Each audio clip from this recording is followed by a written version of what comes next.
Welcome to everyone. It looks like we've already got 126 people online, so and that's at the start of the hour. So looks like though everyone is super busy, you've made time to attend this webinar, which is very good.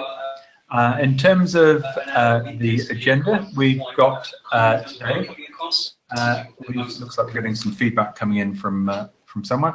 Delighted to introduce to you two new speakers from our webinar, Jackie Turner from Turner Corner Learning Solutions and Dan Christmas from Sabio. So Jackie, you run a coaching consultancy. Would you like to share a little bit of your background? Yes, certainly. My background is very much in contact centres, so I worked in contact centre environment for 30 years. I've worked for some very large organisations, Lloyds, HSBC and Tesco, to name a few. And more recently, I've set up my own training and coaching business, and I specialise in the two key areas I'm most passionate about in the workplace, which is customer service and coaching, and the two very much go hand in hand together. So really excited to be a guest speaker today. Excellent. And we're also joined by Dan Christmas from Sabio. Dan, if people aren't familiar with Sabio, would you like to give us a little pen portrait and also your role within the organization? Okay, so Sabio is a systems integrator, but we really have a really strong passion that we believe that customer experience should be excellent. And we look at technology and how we can help people along their digital journeys to achieve that. Within Sabio, I'm head of customer training. My particular area of interest is performance management and quality monitoring. And I work in and around contact centers and I have over 22 years experience of doing so. So a lot of experience we've got, and quite a wide agenda looking at the human side and also the technology side of how we can get more time and coach our staff. So just a reminder that, sorry, where are we? Here we are. And just a reminder that replay is going to be available later on today, callcenterhelp.com/recorded webinars. If you'd like to log into the chat room, here's the address here, callcenterhelper.com/chat. And once you're in the chat room, there is an added advantage that you can download the webinar slides. We are going to be going through a lot of details, so it's going to be very useful to do that. Also, once you're in the chat room, if you'd like to leave a tip or any questions, if you'd like to use hashtag tip for tip, and there is an added advantage. We have this rather nice bottle of champagne here. It's a sort of tin champagne, and that will go out to the winning tip, which we'll select by the end of the webinar. If you prefer a box of chocolates or an Amazon voucher, we can also ship that out to you depending on where you are or your preference. So if you'd like to log into the chat room, and we're asking the question in 1 or 2 words, how much coaching is there in your contact center? A lot of the feedback we've been getting so far seems to be nowhere near enough. Stephanie, for instance, says not enough. Each advisor should have 1 hour of coaching per week, which could be flexible over the month, but unfortunately she doesn't see that happening. She would hope that managers should spend about 4 to 5 hours a day coaching, but that doesn't seem to be achieved. So I know that Jackie has got some tips for you on that. We're going to kick off now with a poll question, and I think everyone's super busy, and one of the reasons we're often super busy is email. So I'd like to ask the question of everyone: how long do your team leaders spend on email per day? Is it less than an hour? Is it 1 to 2 hours? Is it more than 2 hours? Do you not know, or have you never asked? So if you'd just like to fill in the details on that, I think this is going to be very interesting. So less than an hour, 1 to 2 hours, 2 hours plus, don't know, haven't asked. Jackie, have you got an idea of what you think the most common answer is going to be? At least 2 hours, I would say. Well, let's have a look at the results. This is a sample size of 145. And if you just share the results on the screen. Jackie, you're absolutely spot on. 62% of the audience spend 2 hours plus on email. So I guess that's at least 2 hours that could be potentially spent on coaching. It's certainly one of the things I see. A lot of team leaders sort of get this email coming in and think that's one of the key parts of what they're doing. So yeah, I think that's absolutely fascinating. Dan, any surprises there? No, I think that I would expect the same, about 2 hours. So I think now is probably a good chance to, Jackie, pass the baton across to you, and you can share some of the ideas of how we can all be spending less time on email and more time on coaching. So just okay. Yeah, happy to, John T. There we go. So I guess to start this part of the webinar, it's really about looking at the reasons for not coaching within your organization. Coaching is very much about identifying root causes, and once those root causes are identified, then find an effective solution. So it's really important either for yourself or for the managers within your organization to really understand the root cause so that they can then work towards making some changes that are going to be effective. So the first thing to look at is your own mindset and the mindset of your managers. Is coaching actually seen as a priority in individuals at the moment? And I think it's important to think about on a daily and a weekly basis, there are tasks that you do prioritize, that somehow you manage to fit those in without fail and they get completed. And I guess the first thing to think of is if you can do that for some tasks, what's the difference currently between those tasks and coaching? Lack of confidence can also be a potential root cause. If we don't feel confident at something, and that could be because we haven't been trained in a particular skill, such as coaching, then it's a human sort of reaction, really, a natural human reaction to put things off because we just don't feel we have the skills and the ability. The third thing to look at within your organisation is, are you, as an individual yourself, not prioritizing coaching at the moment because it's not seen as having a coaching culture within the organization? And what I mean by that is coaching a priority from the top down? Is it led by your senior managers? Are they leading by example? But also, a coaching culture is very much about ensuring that coaching is for everyone. What I've sometimes seen in organisations is that it's the underperformers, the people that are not achieving their targets, that actually receive the coaching. Whereas coaching is such an effective skill to have with people that are doing a good job but want to stretch themselves even further. So it's important to have a coaching culture where everybody receives coaching.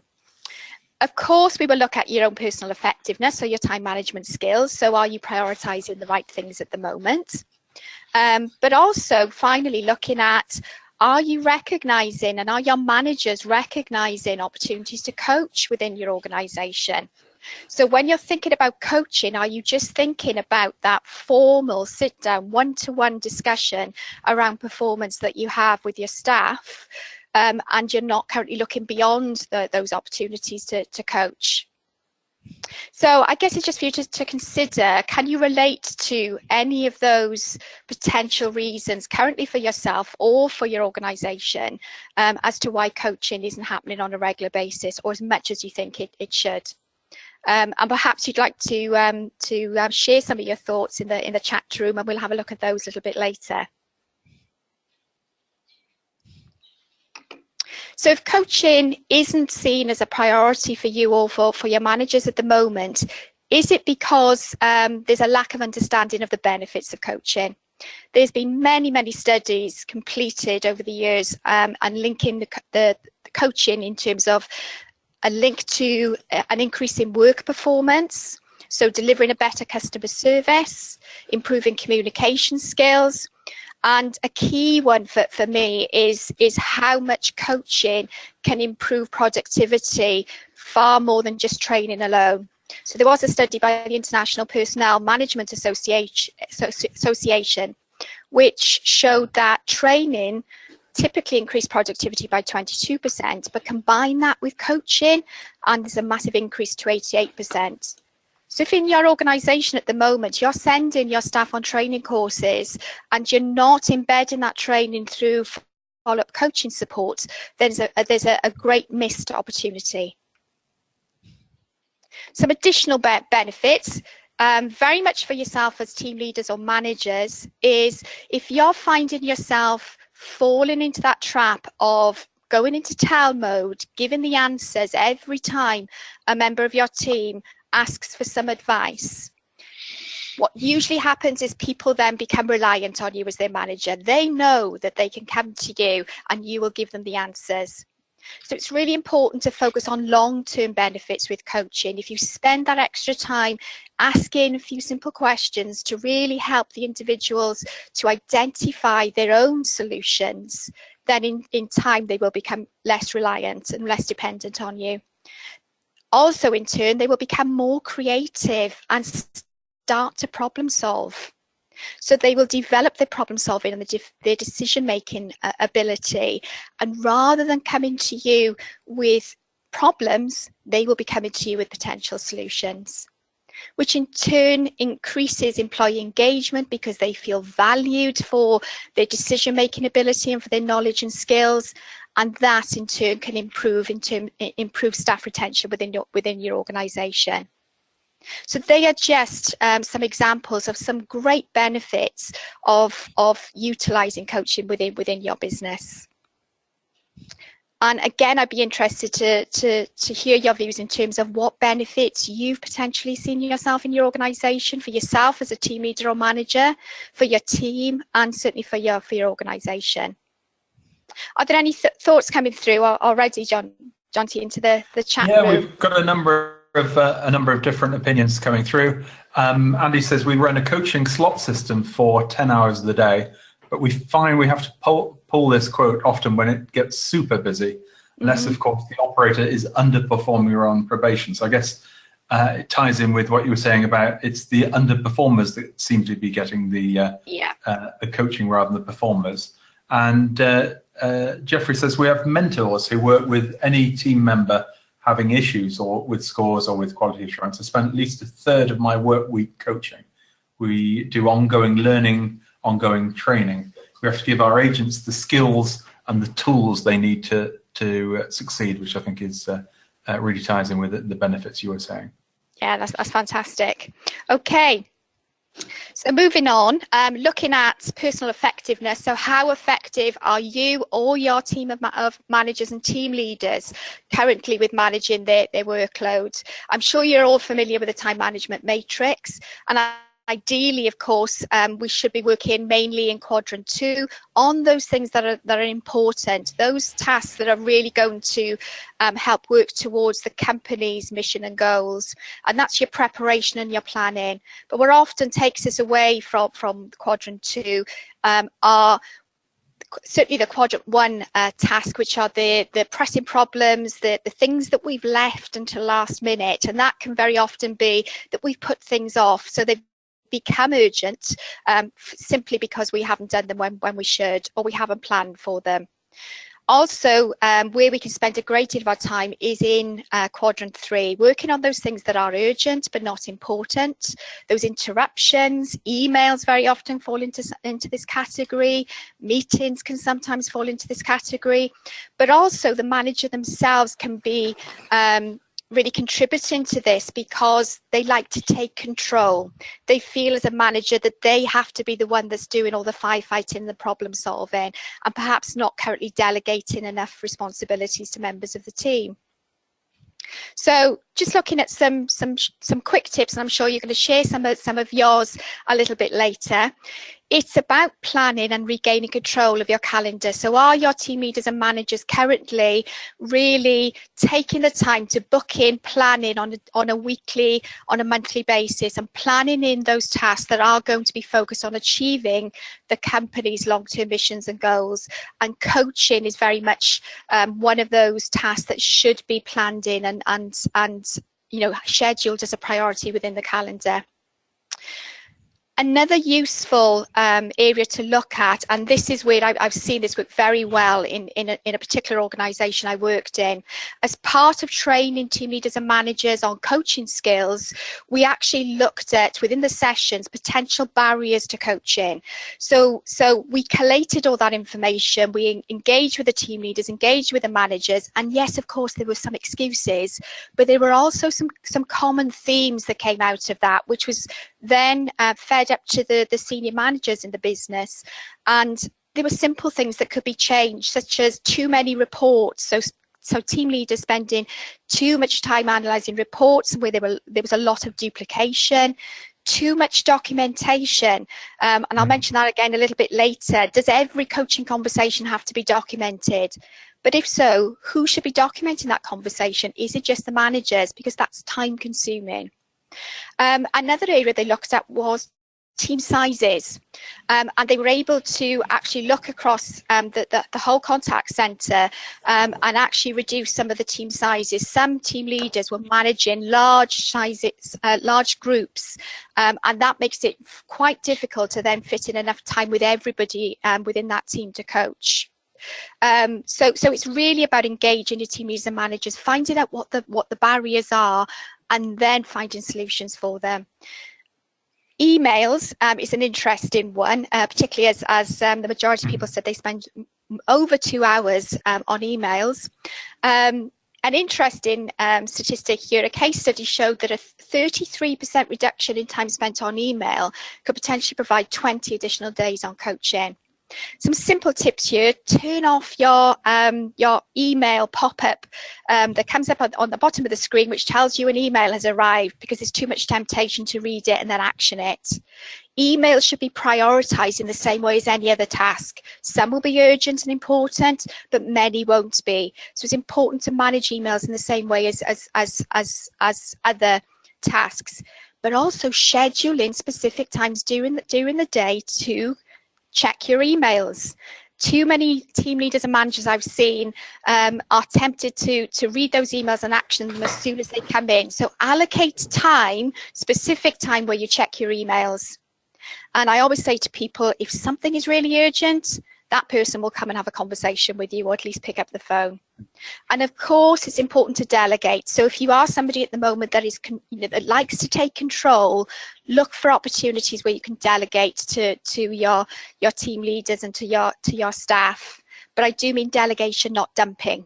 I'm sure we've all been on the receiving end of somebody saying to us, this is a great development opportunity for you, but actually you were just giving it to them because you didn't want to do it yourself. So don't fall into that trap. I've visited one contact centre where they had the problem with email. The team leaders got promoted, and then they thought that responding quickly to email was one of their key things. Weren't doing enough coaching. So what they did is they actually turned off the team leaders' email between 10 o'clock and 3 o'clock. So that there was, I don't know if I can't remember if there was both inbound or outbound. Certainly they turned off the inbound emails, so that they didn't have that distraction between 10 o'clock and 3 o'clock. Between 3 and 5, that gave enough time to catch up on anything that happened, anything urgent at the start of the day, and if something came in the middle, someone came and found them. And yeah. They saw a massive increase in coaching and a massive increase in performance as a result. Yeah, I've certainly seen that myself, even going as far as non-email days as well, so that they didn't actually deal with any emails during the day, which then encouraged people to go and speak to each other, which sometimes, we can overuse email, I think, so sometimes it's an easy option. So it's important to create breathing space in the workplace for people to start looking at potential issues and barriers and problems, and to start problem solving, but making sure that you're planning in time for regular team meetings so that people have that opportunity to voice their ideas and solutions. But also sharing best practices as well. Looking at what, if your call centre is a large centre with different operational departments, are they currently having the opportunity to get together and share best practices with each other? I've certainly seen the benefit of that, where in one department there was a lot of coaching, in another there wasn't, and then they got together to actually see what they could share between them. So visiting other contact centres as well can be useful for this. coaching opportunities. So when you at the moment think about coaching and saying that perhaps you're not doing enough coaching within your organisation, what do you actually mean by that? So yes, there's the planned coaching, the one-to-ones, the performance reviews, but coaching can be useful with any conversation where perhaps somebody is coming to ask for advice, whether that's a team leader or a call centre agent. And rather than giving them the quick solution, asking a few simple questions to get them thinking for themselves. That is coaching. I've also seen in an organisation where they actually moved away from just a focus on the weekly one-to-one coaching discussions and moved more towards everyday short conversations, and that can be equally as effective. So when you're looking at coaching in your organisation, are you just focusing on the planned coaching, the formal coaching, or actually there's an opportunity here to expand this in terms of everyday conversations, short conversations that are coaching opportunities, as well as team meetings and absence reviews. So lots of opportunities to coach, whether that's one-to-one coaching or coaching your teams. There is, I strongly believe, a place for still having the formal coaching sessions as well as the short everyday conversations. And it can be useful to use a structured model. I particularly like the OSCAR coaching model, which stands for outcome, situation, choices, action and review. And there are some questions, some effective questions to ask at each stage. Outcome is very much about ensuring that both parties know what they're working on and also know how success will be measured. If you don't know what the success point is, how can you know how to achieve it? Choices and consequences is one particular stage of OSCAR that is the reason why I like the OSCAR coaching model, because it's very much about encouraging the individuals to look at choices. First one being, what's the impact of not making any changes, of carrying on doing what you're doing now? And hopefully the individual will see that's not the best outcome for them, so they can look at other options. The review stage is very much about looking at not just their commitment to making the changes, but as human beings, we tend to fall back into habit-forming behaviour very quickly. So it's important to really identify when that individual goes back to the workplace that, yes, they make some instant changes, but they also identify when they start to slip back and they put steps in place to make sure that they prevent that from happening. Just a little bit on emotional intelligence and a link really between emotional intelligence and coaching. Coaching is about at least two people in that conversation. Both will have emotions. So it's really important as a manager that you're identifying the emotions that the individual is displaying. And that may be through their tone of voice, it may be through their body language, and that you feel confident to empathise and really support those emotions. But as a manager yourself, it's really vital that you manage your own feelings, your own mindset, so that you are in the best frame of mind and the best emotional state to actually coach effectively. So if you're feeling frustrated because your day hasn't been going well, how do you actually manage that so you don't take that into the coaching? So just a few tips. It's about tapping into your emotions throughout the day rather than just hoping for the best as the day continues. So really stopping and thinking about how are you feeling at that moment in time, what's caused it and what can you do to manage it. And there are some useful mood meter apps out there that you can actually download onto your phone or have something on your desk, which just helps you to focus on looking at 3 or 4 times throughout the day, what are you actually feeling? Do you want to stay in that particular state, or do you want to change it? Identifying your triggers. This is about being proactive by recognizing what are the workplace situations that you or your managers find frustrating, or make them anxious, even make them angry. Thinking about it in advance so that you can then put steps in place to consider how you will best manage that situation next time. But also your language and your mind talk affects your feelings. So thinking about your language, are you blaming other people for making you feel frustrated or anxious? It's about taking back control, because if you say somebody has made me feel a certain way, you are giving control to that person.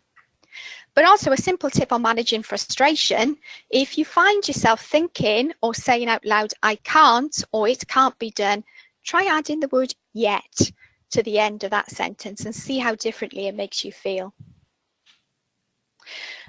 It's really important, if you want your team leaders and your managers to feel confident coaching, that they receive coaching training, but also follow-up coaching support. That could be a buddy system. Trust is also an important area for coaching, as well as the relationship between a manager and their team. It's one of the main reasons why people leave a company, is because of the relationship with a manager. The trust equation focuses on credibility. So do people see you as credible as a manager? Do they see you as a reliable person? Intimacy is very much about how well do your team know you as a manager, and how well do you know them? And do they trust you to be open and honest with you? And self-orientation is, do your teams currently believe that you really are focused on them and developing them, or do they believe that you're in it purely for yourself and for your own goals? And finally, just looking at really a final benefit of creating a coaching culture is, in turn, you also create an innovation culture, because people start to identify problems sooner, they start to find solutions, and that's really what innovation is about.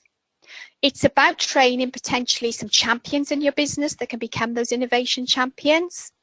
And one simple tip is I'm very familiar with suggestion boxes in call centres, which can be a great way of getting people to at least think of problems. But the risk with a suggestion box is they offload that problem to somebody else. So if you really want people to not just come to you with problems, they also come with solutions, then potentially a move away from suggestion boxes could help with that. So there's some thoughts really to consider in terms of really, bringing to life a coaching culture within your organisation. Some things to consider to make that happen, as well as developing your coaching skills. Thank you, Jackie. Some wonderful points on there. I think some quite interesting ones. Particularly the question about why is it that coaching isn't a priority, and I would encourage people to think: is it why is it that email's the priority and coaching isn't? So what do we need to do to change that? To change that mindset, I think would be quite interesting. I think the other question I would ask is: have we trained our team leaders to coach? And that might be the one thing. We put them into a position because they've been good on the phones often, but if we really supported them with everything we need to coach. And I think the other point you made about the asking questions rather than telling method of coaching, I think is so important. I think that's very good. We have had absolutely loads and loads and loads and loads of tips. So if we can't get to yours today, Charlie is going to be writing up all of the tips from today's webinar into an article about how we can make time for coaching and any suggestions for coaching. So let's just have a look at some of the tips come through. Anthony says we've introduced Super Coach. Super Coach is where my team leader coaches the advisor in the presence of the call center manager, and then the call center manager coaches the team leader on his coaching style. So I think that's a great one. Technique there. Charlie says monitor the coaching time. Make sure all coaching and training is logged, ideally with something like a not ready code on the phone system. Once you understand the time you spend on doing it, you can make sure you set the targets for team leaders. Then once you've made sure it's happening, you can keep your focus on making sure that the time is well used. Dan, that seems sort of quite a good use of technology. Absolutely. It's one of the points I'm going to be talking about in a moment. It's a really key topic. So yeah, technology can really help. Halyanka has said, in the moment coaching is key. You don't need a proper 1 hour session to give feedback. A minute can make a difference too. Certainly if you pick up on a behavior you think was very good, just a quick little thank you can work nicely on that. Jackie Allen has said peer-to-peer coaching can assist with team development. as it shares best practice and can allow staff to identify common trends for coaching and needs across the team and individual. I've certainly seen that being very, very effective. Yes, I have too. I guess the big thing is you've got to make sure that the peer is working, because it could also be a way of sharing good practice, but also a way of sharing best practice. You haven't quite got the right people there. Andy says, give a coaching session a score out of 10 in terms of adding value. If you score at a 1 out of 10, you need to analyze the reason why you're not. So that might be, rather than just giving advisors a score out of 10, give the whole coaching session a score out of 10, which would be quite interesting. Mike, that's the question. Is the general lack of coaching because team leaders and team managers don't know how to do it effectively? Jackie? I think it's a fundamental reason. It goes back to what I said earlier. If you don't have the confidence in your abilities, then it does tend to not become a priority. Yeah, I guess that's always a problem. And Amy has said, schedule in no PC days. Team leaders have to be there on their feet with agents, not sat at a PC. So I guess that's one way of dealing with the agents. I suppose you could lock all the PCs in the cupboard on a Friday or something. That becomes coaching day. That's a low-tech solution to it. Amy says, also says, so I think Amy might be wanting this prize. We have a daily 15 to 30-minute buzz session to start the day with our sales team. This time is used flexibly to address challenges, share messages, and can also be used as a team coaching session. Ensures regular and planned sessions with the entire team. And Stephanie says, email or admin time. Plan this into your calendar and stick to it. Where you're disciplined with this, you'll get your coaching and other tasks done. So, Dan, it does seem that, Dan, it does seem that coaching and scheduling of teams seems to be a trend that seems to work, and I know it's one that you're intending to talk on. So it seems like a good time now to pass the baton across to you. And if you'd like to share your ideas on how you can use technology and how you can schedule time to not be too super busy to coach. Wonderful, thank you. And thank you, Jackie, for that, for the introduction and for talking us through some of the really valuable tips that we can do to get us all coaching better. One of the things that I'm really interested in is this reason that we start to talk about where we complain of finding it difficult to find the time to deliver coaching. This becomes increasingly complex, particularly as the contact center is changing at such a rate. More and more we're disrupted by new technologies, and as we find no longer we're just doing business over the phone, but we're having to deal with business over web chat and even social media. Finding times and opportunities to coach in all the different ways in which our staff are dealing with customers, it becomes increasingly challenging. And one of the things that I'd like to talk about first is really challenging that idea of being too busy and that idea of it being difficult to find time to deliver coaching. I think we're all here because we realize that coaching is important, and one of the things that came out of the initial conversation question that we had was we realized we want to do some more coaching. Now, technology can help in a variety of different ways, and I suppose some of you may even be sitting here thinking, really, what's coaching got to do with technology? In most businesses that you'll be looking at, you'll have, we'll all be familiar with the kind of concept of workforce management and scheduling. Now, done properly, this is a really important, can play a really important role in coaching and taking coaching forward and helping you regain control of your time. Let's think of something like a really simple scenario, or which might seem quite simple. Actually, deciding to coach somebody is actually quite a difficult decision to make. Not only have you got to identify the reason for the coaching, whether it's opportune or is in response to some negative or positive behavior that we're trying to foster, but we've also then got to consider the implication of taking that time out of the schedule to do the coaching. We may have to arrange coverage. We may have to think about what the impact may be on our service levels. We may have to just grab the person and deal with whatever the consequences might be. Often we treat this as part of our daily shrinkage that we see in our business. Now, workforce management systems are designed to ensure that we can balance really complex variables quite quickly to ensure that we get the right people in the right place at the right time to ensure we meet our service levels. Including coaching in your planning is actually one of the first steps that you can do with technology to start to get control back of your schedule. And this can be a really simple thing. Now, coaching, if it's set up as a separate activity, we plan for it, we put it into our schedules, and we plan for those activities. It's seen as something special, something different from the normal things that we're doing. But with the right tools, coaching can become part and parcel of everyday activities that you're doing. Let's take a look at one quick example. In this example here, I'm looking at the standard process of something like a quality monitoring session. These are often situations where you may come across behaviours or opportunities that lend themselves to coaching. Now, with a tool that's joined up with workforce management, one of the things that we can do quite quickly is we can use the evaluation session or whatever activity we're doing to identify the need for coaching. Because we know who the agent is, in this example, Luke, we also know who the coach is going to be. That information is automatically passed through to a request. Because we started from monitoring a call or reviewing a call, that's already attached as a piece of evidence for us to use. And we can add other attachments if we need to make that session more valuable. We can even choose a template to pre-configure the coaching sessions that we might want to do. By providing some really simple data, such as the description as to why the coaching is needed, and then some parameters like when we'd like it to be done by, or if we need a room, we can then start to think about using that through with our workforce management system to actually pass that request through automatically to the planning team. What this means is that we don't have to plan and consider whether the staff is going to be available or whether it's the right time.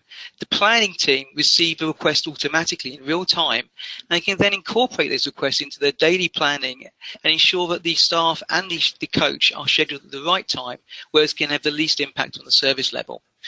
Now, that area of the application that I was looking in not only takes away the guesswork of what the impact might be of doing some coaching now, but it has two major benefits.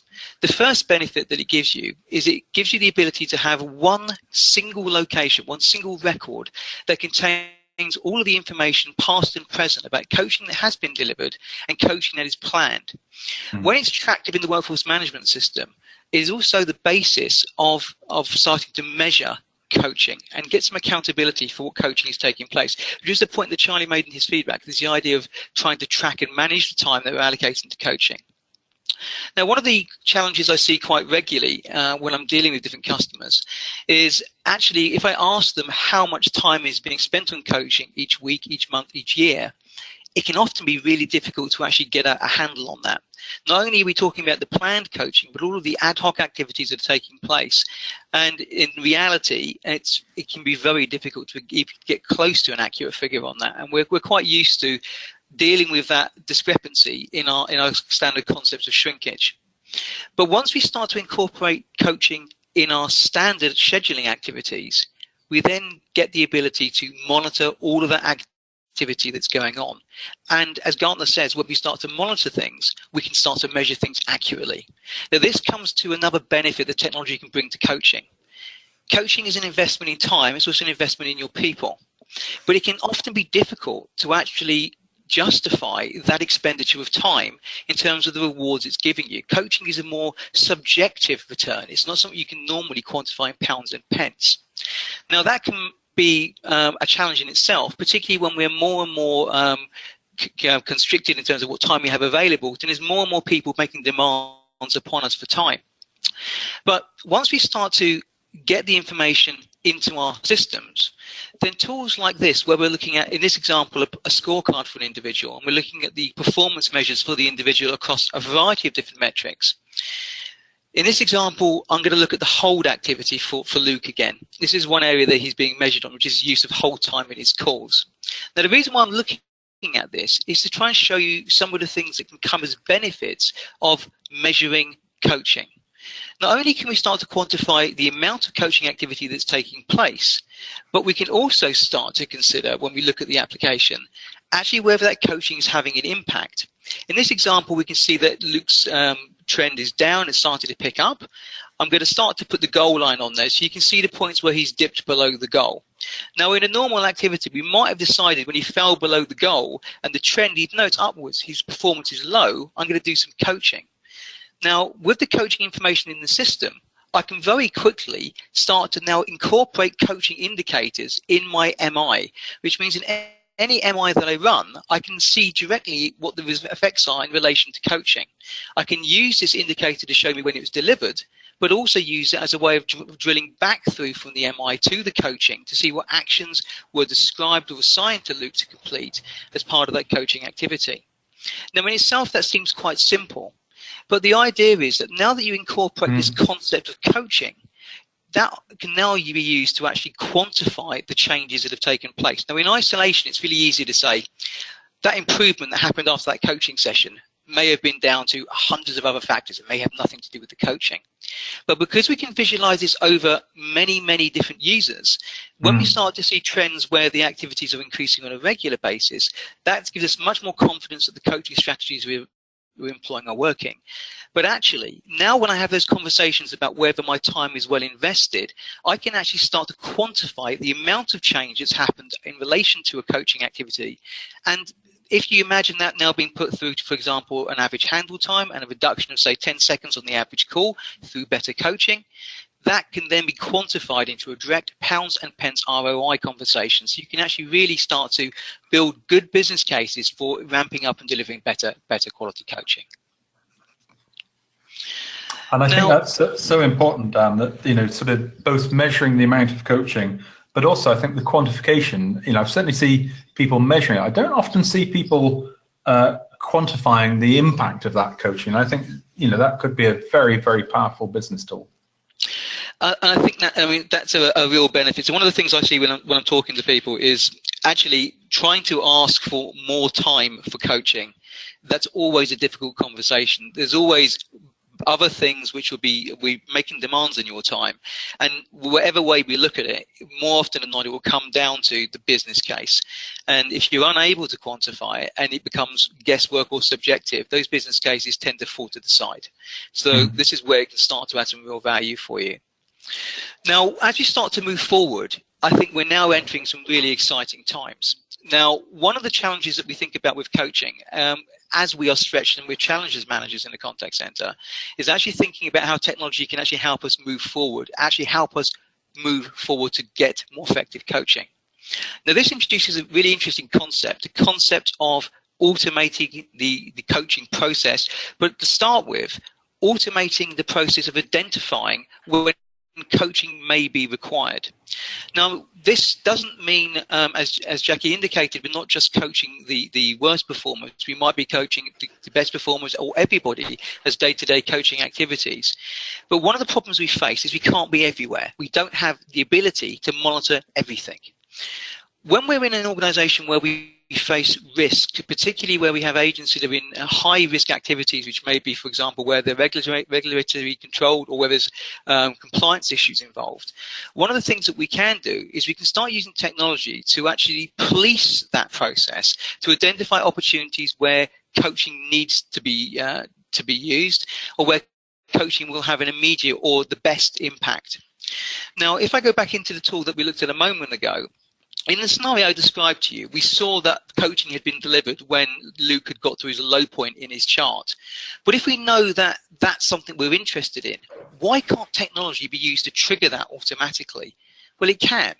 So one of the things that we can look at doing is, in most modern workforce management systems, we can look at building rules that can have predefined criteria to actually determine that coaching may be applicable in this situation. So what I'm doing here is I'm building in a rule or a template which is basically going to look at for excessive use of hold activity. Now, this may be driving poor customer experience and may be resulting in customer issues. So what I'm going to be doing is focusing on that KPI, key performance indicator for hold time. And what the rule is going to be doing for me is I'm going to look at his pattern over the month. And to do that, I'm going to say that where each weekly score is greater than 50% hold, and that happens more than 2 times out of every 4 weeks, I would like to create a coaching session. So when it triggers, I'm going to email the employee and their supervisor automatically. So that's one thing that's going to happen. But the second thing that I'm going to do is automatically create that request for a coaching session. That coaching session will be sent through to the workforce management team in the normal way. So it will get scheduled and appear in their calendars automatically without thinking about it. But when it comes in, it will have all of the information and all of the attachments that help you understand why that coaching is required. You can't be everywhere. but with automated triggers, using them in risk or in different areas, you can at least have the confidence that where coaching needs to be delivered and where it can have an immediate impact on the business, you're not going to miss anything when it comes through. So, 2016 was the year that AI hit mainstream. Most of the people in this call will be familiar with concepts like Siri or Alexa or Google Personal Assistant or any other devices that you're using. We're in really exciting, fast-changing times, and we can now move beyond simple pattern matching, and technology is now beginning to lend itself to more interpretive ways in which it can work with humans. So, with technology changing so rapidly, I'd like to ask this question. Do we think that a computer can be a coach? So we've put the poll up. Do you think a computer is capable of being a coach? Very simple answer, yes or no. If you'd just like to vote on this, I think this is going to be very fascinating, but based on what has been discussed so far. Do you think a computer is capable of being a coach? Just going to close the size here, and we're going to share the results. This is certainly a surprise for me. Sample size of 165. 53% have said no, but 47% have said yes. Dan, that strikes me more than I would have expected. Yeah, I was expecting a stronger no response, but that's a pretty balanced response. So it's quite interesting. So it'd be interesting to see whether those opinions change as we move towards the rest of the presentation. So yeah, I think there's some quite fascinating results there. So half think it will, half think it won't. So it'd be interesting to see how that changes over time. Okay, thank you.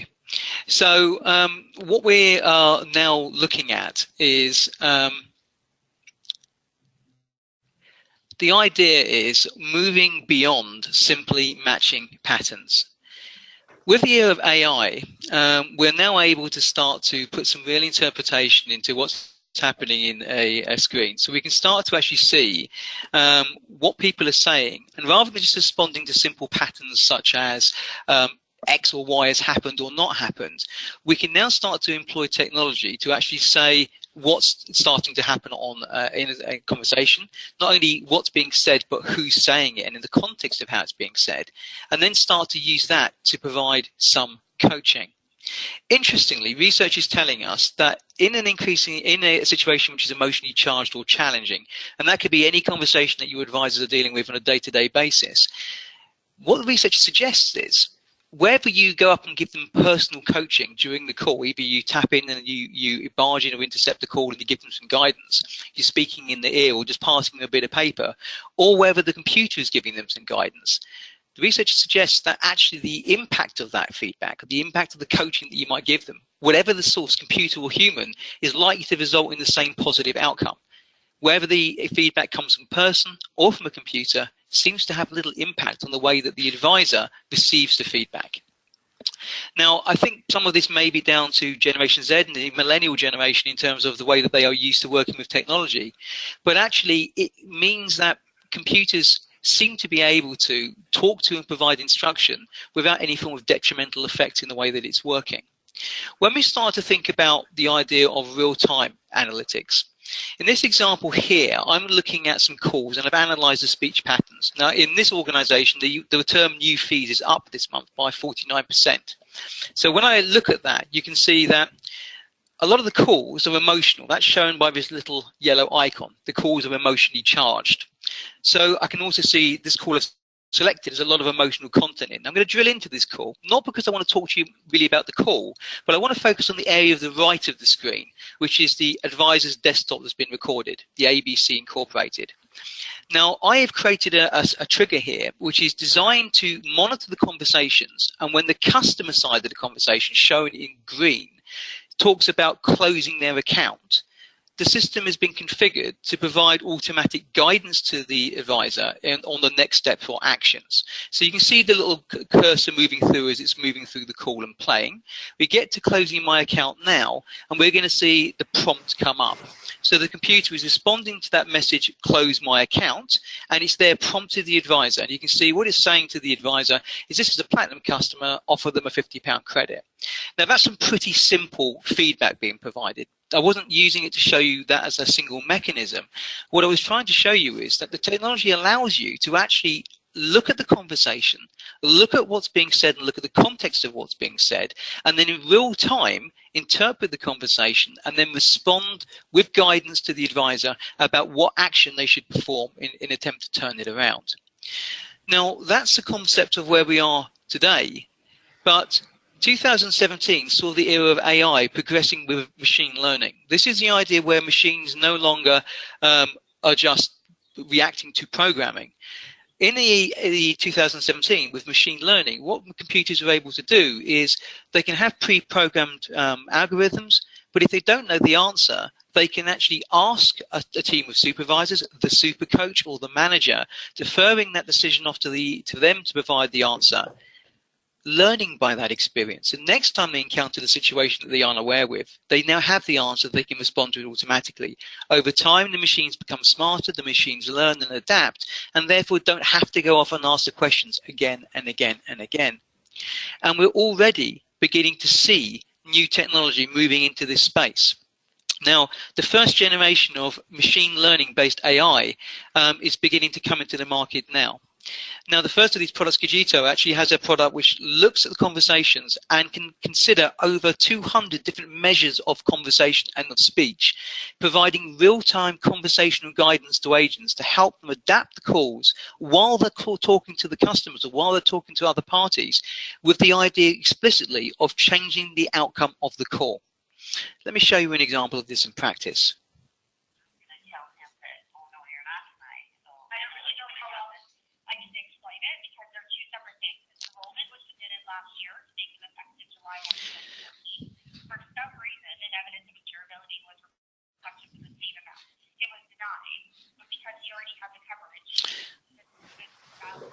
So as we see there in Jim's call, we saw that as the call is, Jim is speaking to the customer is speaking there, we can actually see the Cogito problem is analyzing the call and actually identifying things like empathy. It's still looking at things like overlap, mimicry, and a whole variety of other characteristics within the call, and providing real-time guidance to the advisor to enable them to respond to and adapt their speech patterns so that they can change and influence the outcome of the call.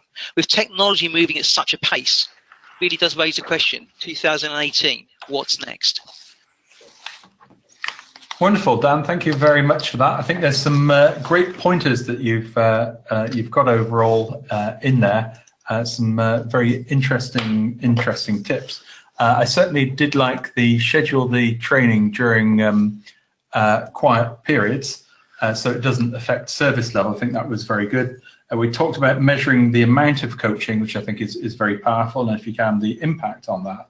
And I also like the way that technology can make an immediate impact on feedback. Certainly if you analyze a call a month after it's happened, it's not going to have as much impact as if you can do it immediately after the call, maybe by sending an email, if all your team leaders on email, trigger an email to get off email and do a coaching session, or indeed the immediate. I love that you're speaking too quickly or you're talking over the customer can just be a pop-up that appears on the screen, and maybe I'm talking too quickly, but would be quite a good way of changing delivery. I'm talking quickly because I'm excited. We've got so many tips to run through. Let's have a look at what's been happening in the chat room. So we've got a number of opinions. Daniel said, as coaching is about asking questions and provoking thought, computers can absolutely help to lead an agent through a process so they can self-assess. If we're talking about emotional intelligence, how could a computer replace an actual coach, says Daisy. I guess it's all about the artificial intelligence, could a computer be a coach? And with the right coach, anything is possible. So a range of different opinions there. Dan, let's have a look. Jeffrey says, as an opinion, we try to bring in successful agents to work with other team members as well as ourselves as leads and mentors. We find peer-to-peer coaching and feedback can be very effective and better received. I think that tied in with the comment you had there, Jackie. So here's a couple of tips. We do an awareness session with managers which shows them the differences between feedback and tell and coaching. When it's right to do either activity, the advantages, and explore where there are opportunities to coach. Jackie, you were certainly very very keen on asking questions rather than telling people the solution. Yeah, I think it's important to, as a manager, to recognise that coaching isn't the only, way to manage somebody. So understanding the difference between those, I think, is a great idea. Excellent. Laura said, we used to struggle with coaching agents due to SLA targets that call centre managers face. We found it difficult to take the agents off the floor to do one-to-one coaching. We completed a trial period where we took agents off the floor to agreed slots during the week for one-to-one coaching, depending on busy trends. By doing this, we found that making time to coach the agents made our work performance better, as it increased our productivity, which meant we reduced callback volumes. Agents became more confident, which resulted in our agents being happier, which improved our staff retention. Yes, the call stats took a hit for around a month, but going forward, it has worked well for us, and we're able to both hit SLA and coach due to consistent coaching. Dan, I think this is a sort of like a manual version of what you were discussing. Presumably with the technology, you could do it without too much of a hit on the SLAs. You could definitely do it with some control over the hit on SLA, so you could decide where and when the appropriate time was going to be. But that's a really, really good point that Laura's made there, and it's really nice to see that an investment in coaching may have a short-term cost, but the long-term it will always pay dividends. Indeed. So a few more tips. One of my team members writes the answer to a new question first and will study the question until she has mastered it.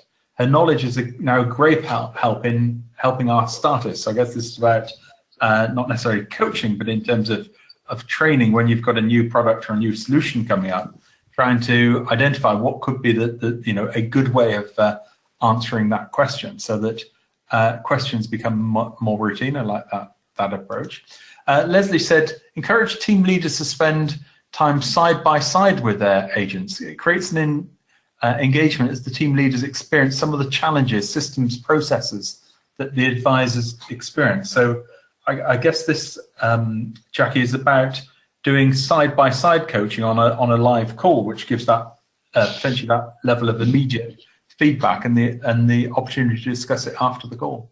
Absolutely, it's that coaching in the moment, which has huge benefits. So yeah, I think that's a very, very good one. I like that one. A lot.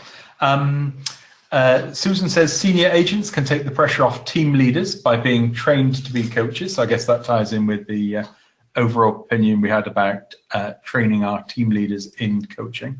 And there is a very good article on Call Center Helper where we looked at how we could train our team leaders well.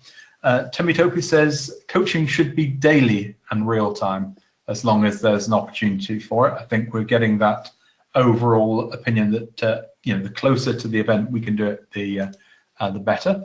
Robert, interesting one here. In my organization, there's a team dedicated to coaching and training, including coaches, trainers, and managers for the coaches and the trainers. So I guess there's split opinions on this, whether team leaders should be coaching or we should have coaches. Jackie, what's your opinion on that? I have seen both in different organisations. It's a difficult one to give a yes or no answer to because there are advantages and disadvantages, but I think they can add to the coaching scenario, but I still think it's important for managers to undertake coaching as well. It helps to develop and build that relationship between a manager and their team. Indeed, and we've got one final tip that we're going to go through today before we look at the winning tip. Amy has said, get your agents to nominate a call as best practice that they believe is the best example of a call that can highlight knowledge and understanding while saving time and providing coaching when the agent wants it.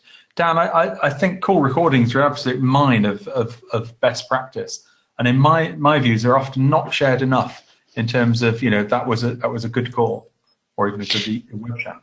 Yeah, so you're sitting on an absolutely untapped, often untapped set of resources with recordings. And what most people don't realize is with very simple tools, and many of those tools are already provided in the toolkit that you may have, you can highlight, annotate, and add commentary to those call recordings before you share them, to turn them from just a recording into a really dedicated training clip, to highlight best practice and good examples so that people can use that to self-serve and to refer back to. And very few customers actually leverage the full value of their recordings in that way. So we've now just got time to show the winning tip for today, which is from Paul92, which says, we get so caught up in the term coaching and what it means. Ultimately, coaching is about having great conversations with our people and helping them to understand what they can do to continuously improve. That doesn't always have to be a 1 hour time slot and could be a 5-minute ad hoc conversation. I think, Dan, that ties in very much with your immediate conversation. So we'd like to have our coaching session from you. What did you like best about the webinar? If you could either type that into the chat room or into the form at the our survey at the end of the webinar. You can watch the replay a bit later on, callcenterhelper.com/recorded webinars, be available in about an hour time. And I'd just like to thank our two speakers for joining us today. Jackie Turner from Turner Corner Learning Solutions, thank you for joining us. Thank you, John T. And Dan, thank you for joining us and sharing your insight. Dan Christmas from Savio, thank you. Thank you very much. And we're going to be back same time next week, where we're going to be looking at web chat. So look forward to joining you then. Thank you very much and goodbye.